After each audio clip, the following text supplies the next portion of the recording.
Good morning and welcome to Falcon TV. It's Monday, March 1st, 2021. I'm Nadia along with the rest of the FTV crew. Nice job to everyone who participated in the celebration of Black History on Friday. Virtual video event aired on the website and had performances and works done by the performing arts students along with a guest speaker and more. Miss Edmonds, who helped organize and promote the event. Again, nice job to everyone.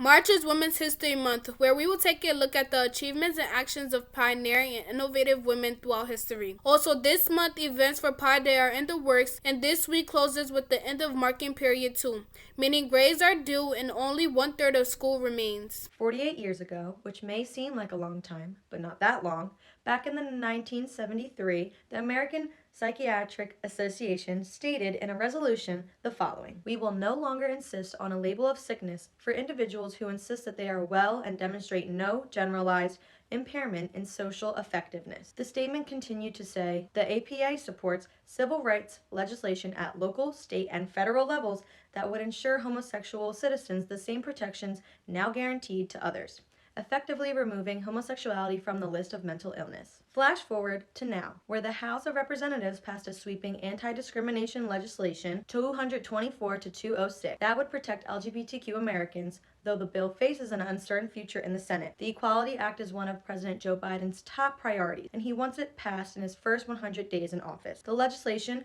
would amend the landmark Civil Rights Act of 1964, which bans discrimination on the basis of race, color, religion, and national origin, to include protections on the basis of sex, sexual orientation, and gender identity. It would prohibit such discrimination in public places, on transportation, and in government-funded programs. The House passed a similar version of the bill in May 2019, but it died in the then Republican-controlled state. A record number of U.S. adults, 5.6, identifies LGBTQ, an increase propelled by a younger generation staking out its presence in the world, a recent Gallup poll released shows. That marks a more than 1% point up from the last poll in 2017, which was 4.5 of adults identified as LGBTQ. The estimated 18 million adults who identify as LGBTQ represent a continued upward trajectory since Gallup started tracking identification in 2012. One of the biggest headlines in the 2020 poll is that the emergence of Gen Z adults, those 18 to 23. 1 in 6, or about 16% of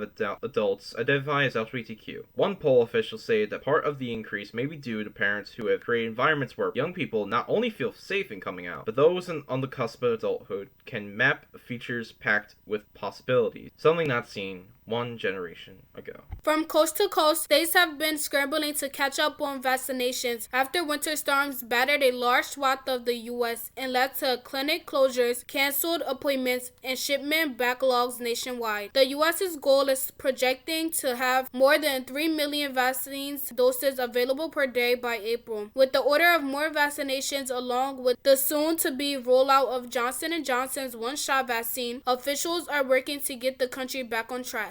The NHS is sponsoring a winter end food drive from now until the end of winter. They are asking you to bring your cans or prepackaged food. Any contribution would really mean a lot to the people in our community. You could drop off to room 300 or the media room using the box outside of the door or in room 301. As always, we appreciate your participation. We couldn't do it without your involvement. Texans who went from feeling the cold are now beginning to feel the burn, but this time it's not from the weather. A Texas woman filed a class action lawsuit seeking $1 billion in relief for customers of electricity retail Griddy, which the suit says illegally engaged in price gouging amid a severe winter storm. Lisa Curry, who filed the lawsuit on behalf of all Griddy customers, faced an almost $10,000 electric bill in just 19 days. The suit seeks to prevent Griddy from billing and collecting payments on excess charges and forgiving for late or unpaid payments, as well as the monetary relief. Griddy posted on a page of frequently asked questions about the storm on his website, saying the company denies allegations of price gouging. Well, that's all for today. So from me and everyone here at Falcon TV, have a great day.